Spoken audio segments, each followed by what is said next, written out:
Good evening, friends. Thank you for coming for this special briefing by Secretary West, Shri Tanmay Lal, on the visit of the Prime Minister to Poland and Ukraine. Also on the dais, we have Additional Secretaries, Shri Charanjit Singh and Shri Arun Kumar Sahu. Mr. Singh looks after Ukraine in the Ministry of External Affairs, and Mr. Sahu looks after Poland. So we have two additional secretaries also on the dais. With that, may I request Secretary West to make his opening remarks. Sir, over to you. Thank you, Randir, and good evening, all of you. I will first start with information about the visit to Poland, and then go on to the visit to Ukraine. Prime Minister Shri Narendra Modi will be undertaking an official visit to Poland this week on 21st and 22nd August at the invitation of Prime Minister His Excellency Donald Tusk. This is a landmark visit as Prime Minister of India is visiting Poland after 45 years. The visit takes place as we also mark the 70th anniversary of the establishment of our diplomatic relations between India and Poland. Prime Minister Modi had met Prime Minister Tusk on 4 occasions in the latter's earlier capacity as the President of the European Council. Prime Minister Modi had also held a telephone conversation with President His Excellency Andrzej Duda in 2022. Prime Minister Tusk had visited India in 2010.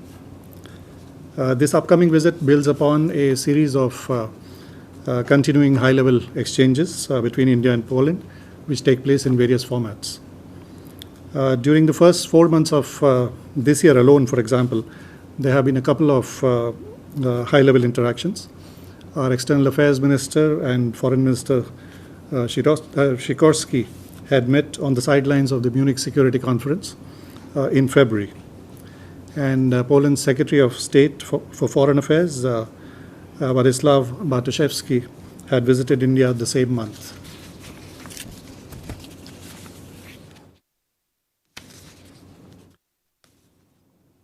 If we look at interactions in the recent years, then External Affairs Minister had visited Poland in 2019, and the then Foreign Minister of Poland, Zbigniew Rau, had visited India in 2022.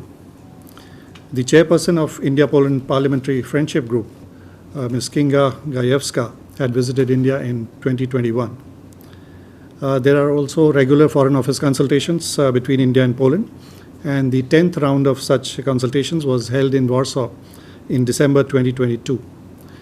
The Indian Council for World Affairs, ICWA, and the Polish Institute for International Affairs conduct a regular strategic dialogue, and its 9th session was held in Warsaw last year. If we look at the institutional mechanisms for economic cooperation, then there is a Joint Committee on Economic Cooperation, JCEC, which met in Warsaw in 2022 for its 6th session. And a big Indian business delegation had also visited Poland during that year. Now, all these interactions provide a glimpse of the range and the scope of our engagement with Poland, which is an important partner for India in Central Europe.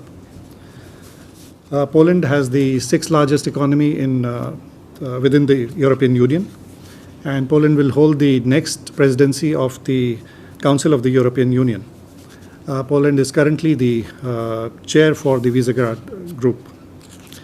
Our bilateral trade is substantial, and this makes it's of the order of $6 billion, which makes Poland India's largest trading partner in Central and Eastern Europe.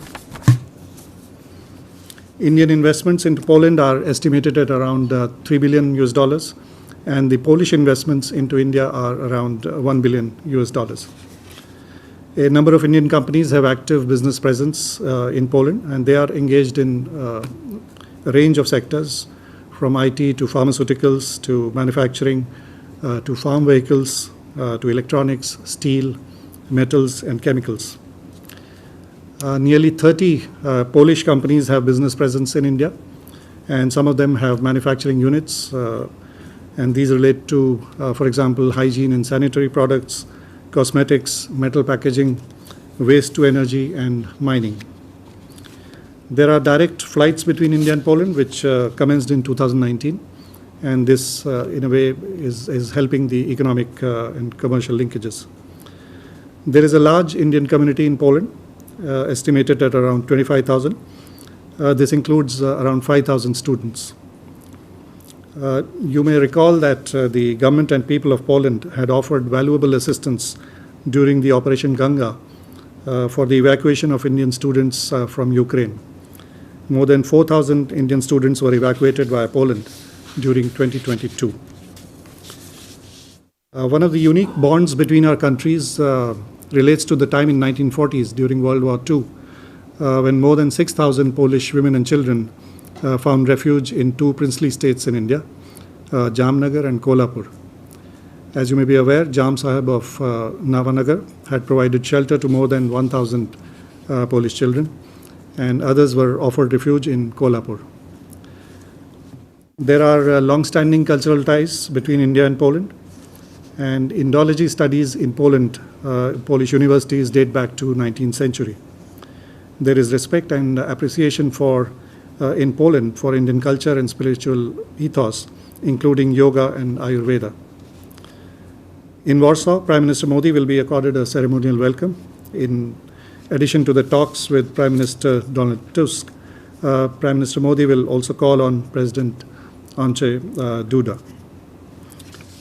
Prime Minister Modi will also interact with members of the Indian community, select Polish business leaders, and prominent Indologists. He will also visit memorials that commemorate the very special episodes of Jamnagar and Kolhapur in our shared history, which I just spoke about. This historic visit in this landmark year for India and Polish relations will provide an opportunity for our leaders to review the bilateral partnership and offer guidance on enhancing this cooperation in diverse areas, and also discuss regional and global issues of mutual interest. I will now come to the visit to Ukraine.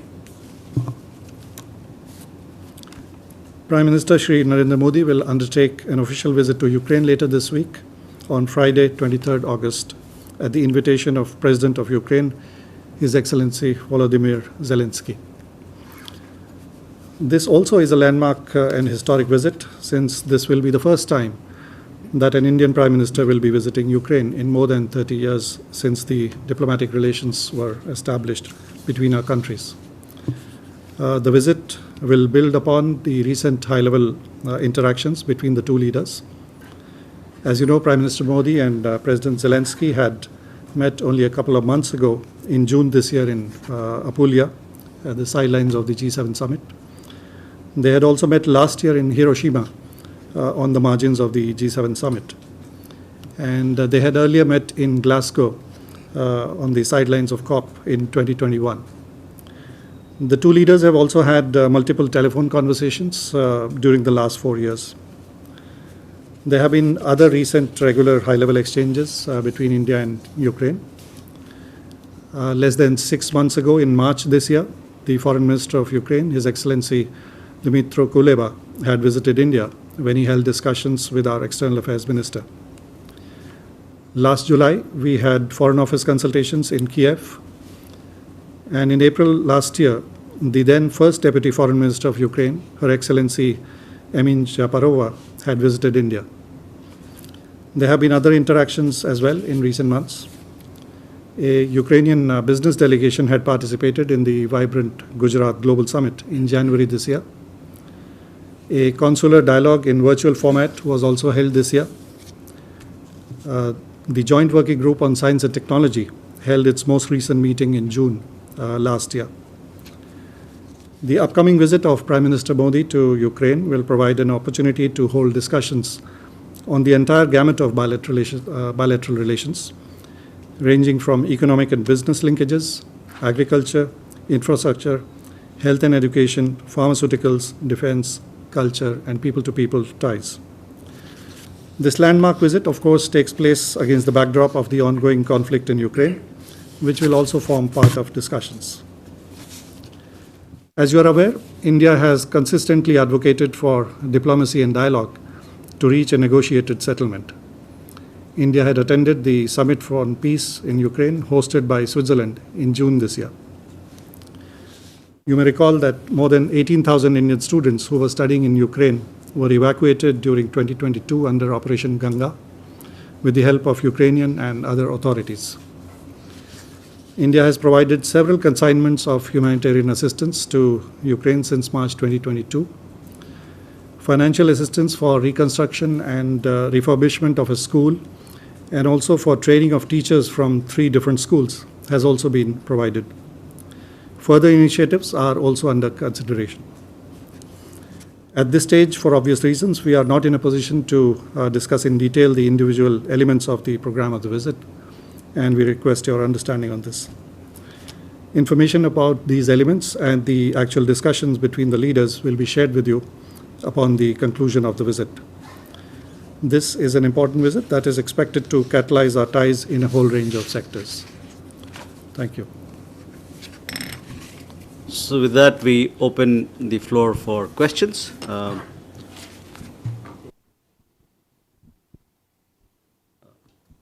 We start here then.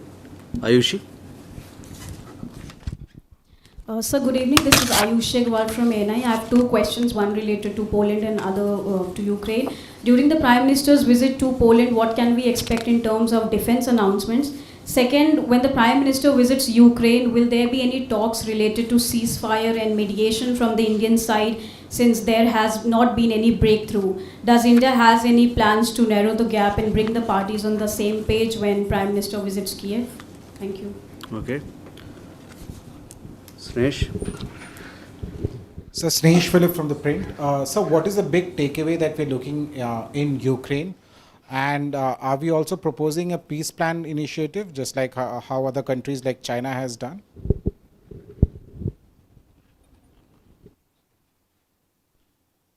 Pranay. Sir Pranay Upadhyay Amar Ujala से। प्रधानमंत्री जिस समय Ukraine जा रहे हैं, इस समय हालात और नाजुक हुए हैं। सुरक्षा के लिहाज से क्या हमने रशियन साइड को भी इन्फॉर्म किया है प्रधानमंत्री की इस यात्रा के बारे में?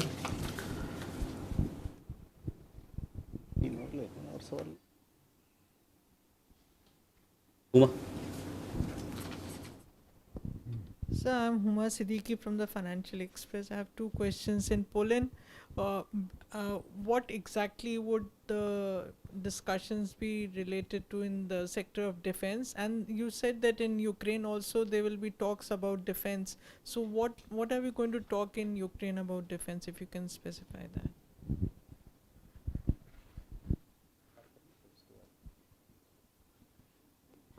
Okay, first we'll have these questions and then answers for these, and then we'll come back for more.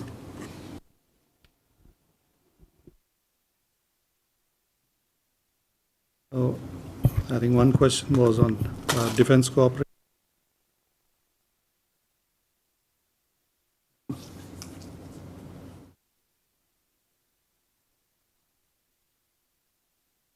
So on Poland, the defense cooperation, it goes back a long time. And we have an agreement on defense cooperation that was signed in 2003. And this provides for consultations in a joint working group format. India has recently reopened the defense wing at the embassy in Warsaw. And various opportunities for collaboration continue to be explored with Poland and in the realm of defense cooperation. The next question was, you had another question about the Defense in Ukraine. Sorry. Defense, what?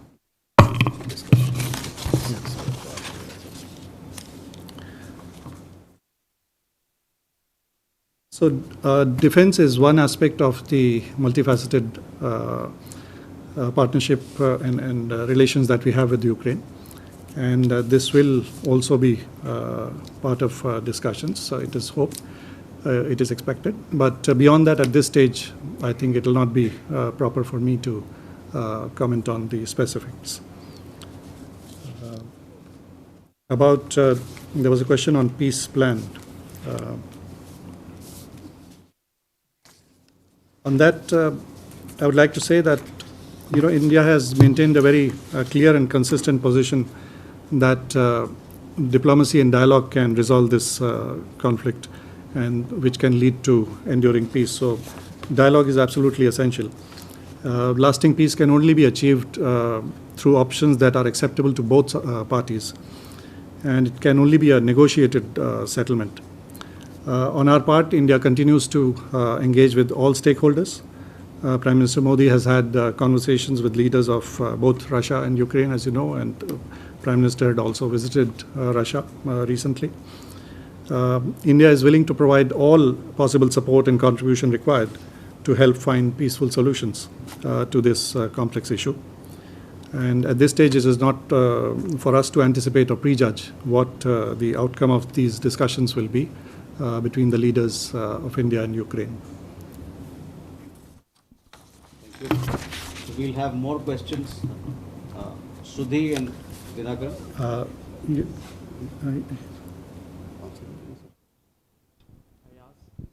Pranay, आपका सवाल था? You had asked about the. Whether Russia has been informed about that because of the escalations.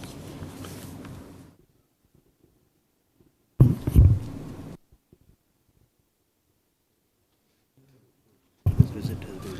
I think we have a substantive and independent engagement with both Ukraine and Russia, and I will leave it at that.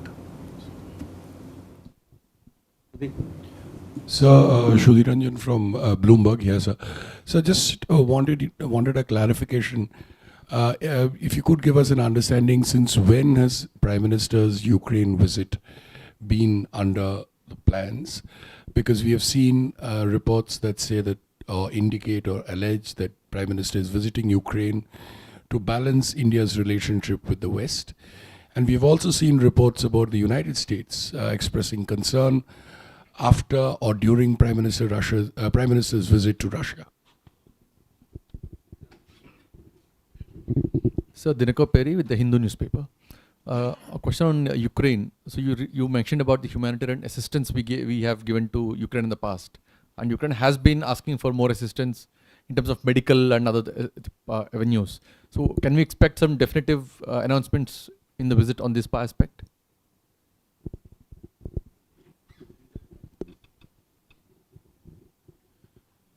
Sir, Times Now. First of all, when the three ministers in recent times have come from Ukraine, beginning with Zaparova right up to Kuleba, all three have spoken about India's involvement in reconstruction efforts in the future. Now, is that issue going to come up? Because this is clearly a multi-billion-dollar issue. Secondly, many important ministers in different parts of the world, Brazil, for instance, the foreign minister of Brazil, which is part of BRICS, like Russia and India, have said that since India has good ties, as you also correctly mentioned, with the West and with Russia, India could play a more important role in the bringing of peace. Of course, we have said dialogue is important and there has to be diplomacy and all that. Now, is this visit a step in that direction?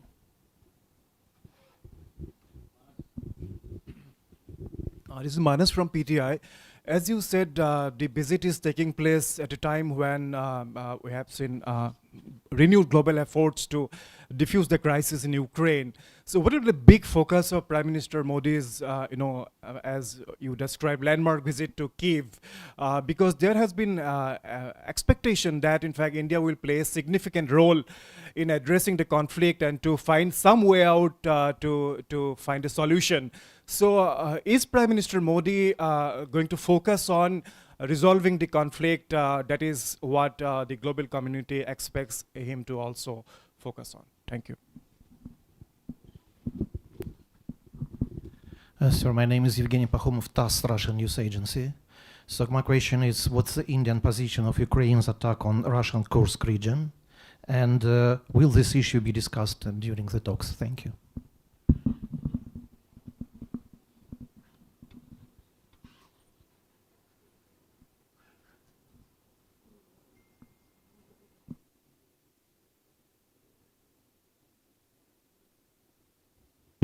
Is your question related to the questions?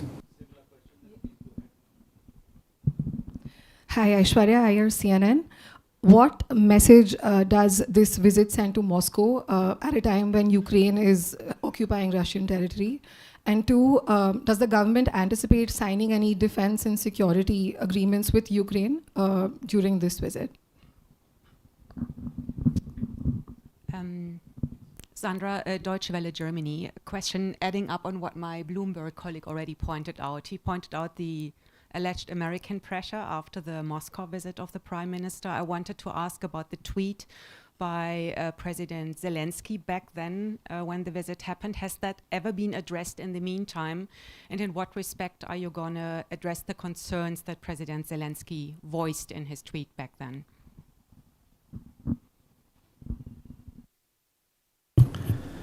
Well, I think several questions are regarding whether this is kind of a balance or, talking about pressure or signal, etc. As I have mentioned in my opening remarks, this is a landmark and historic visit.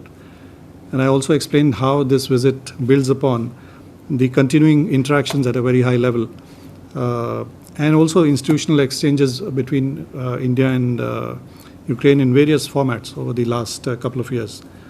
And these, it's a very wide range of scope of issues that are being discussed, from consular to science and technology to business linkages. If you also look at, let's say, the bilateral trade pre-2020 between India and Ukraine, it was of the order of more than $3 billion. And there were large imports of sunflower oil, for example, from Poland. There was cooperation in heavy industry, in railways, in many other sectors, in defense. So this relationship has been continuous and long-standing.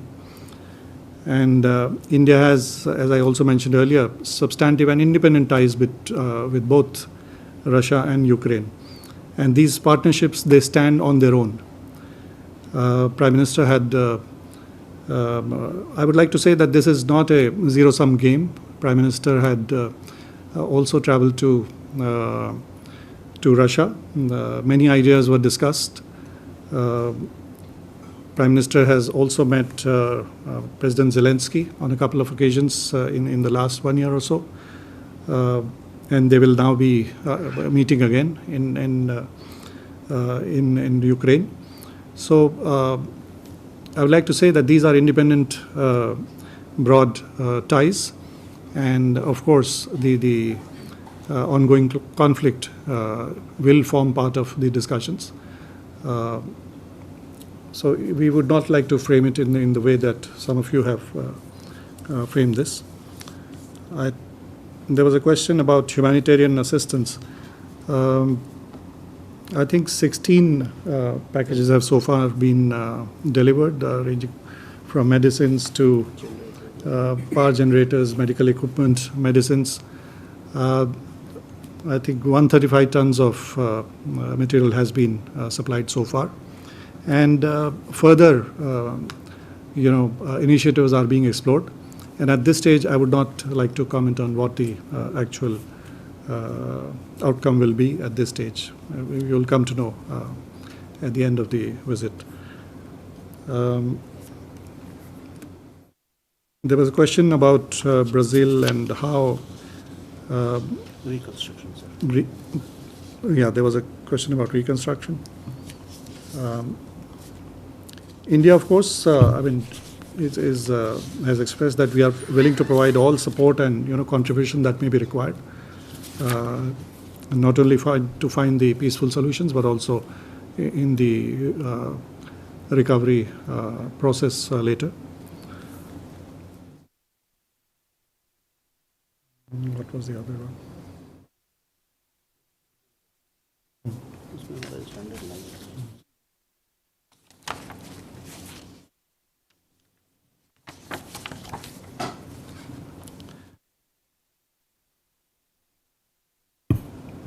You had asked about the recent developments in Kursk.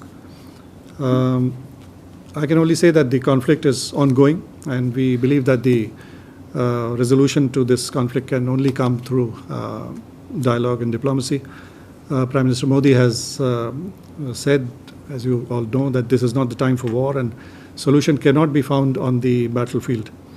This is a clear and consistent position that India has taken, and we believe that a vast majority of countries share this view.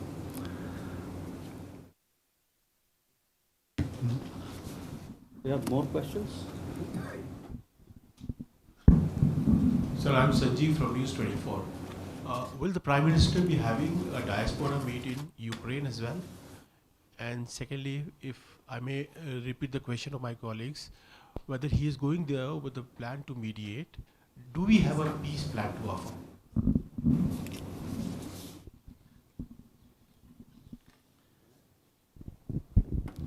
Sir Pranay Upadhyay, आपने कहा कि 18,000 भारतीय छात्रों को हमने operation Ganga के दौरान वहाँ से निकाला था सुरक्षित, लेकिन बहुत सारे छात्र वापस गए थे। कई भारतीय छात्र अभी भी वहाँ मेडिकल की पढ़ाई कर रहे हैं। उनके विषय को लेकर, उनके बहुत सारे मुद्दे हैं, उसको लेकर भी क्या प्रधानमंत्री के एजेंडा में कोई विषय है, चर्चा हम करेंगे कि उनकी सुरक्षा भी हो और जो एजुकेशन रिलेटेड उनके इश्यूज थे वो भी एड्रेस हो सकें?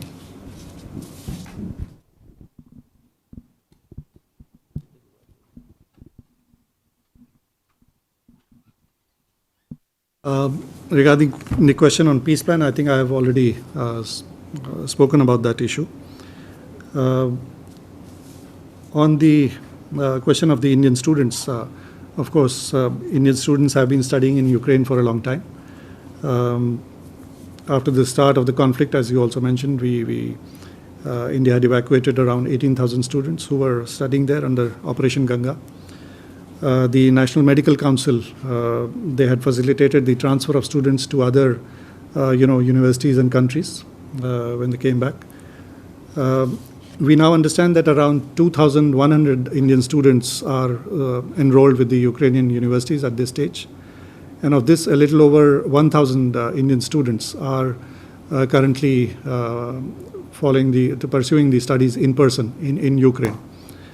Our embassy continues to maintain regular contact with the Indian students and the Ukrainian authorities. And of course, we appreciate the help that had been provided by the Ukrainian authorities during the Operation Ganga itself, and also later in facilitating, for example, the qualification exams to be held outside Ukraine. So we continue to remain in close touch with the authorities, and also the embassy continues to maintain contact with the students.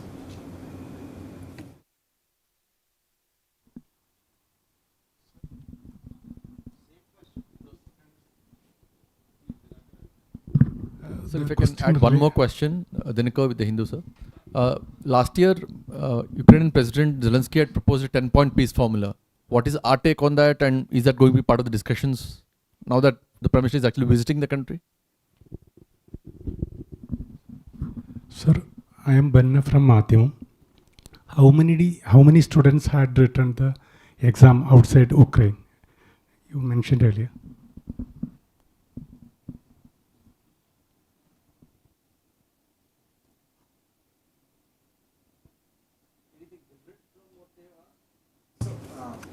See, don't ask very technical questions, otherwise it's very difficult. But we can always tell you more about those things when we have tea together. But sir, on the two questions that were raised. Well, as I had mentioned, and as you know, India had participated in the summit for peace in Ukraine that was held in Switzerland. And we have maintained that the only way forward for a negotiated is a negotiated settlement which will involve both parties. So we continue to engage with all stakeholders. I will reiterate that Prime Minister Modi had visited Russia recently, and now he's traveling to Ukraine. So many ideas are being discussed, and then let's see. We will be able to brief you about the outcome after this the visit has taken place. About the students' exact number of how many they have, that I'm afraid I don't have the exact number at this stage, but we will try and get back to you on that. So, still you have a question? You already, Snehesh, you asked, huh? What? On Poland? You don't ask a question which has already been answered, so... It'll be different. Hi, this is Pia with The Print. So we've seen reports of Nepali citizens who were in the Russian army and then captured by Ukrainian forces. Are there any similar cases of Indians who are in the Russian army who have faced the same fate? And if so, will this be raised in the talks when PM visits Ukraine? So far we know that there are 69 Indians who are in the Russian army and want to come back. So just a clarification on this would be great. Thank you, sir.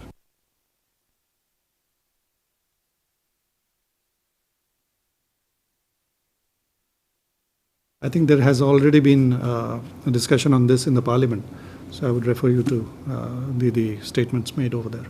I mean, that contains the details.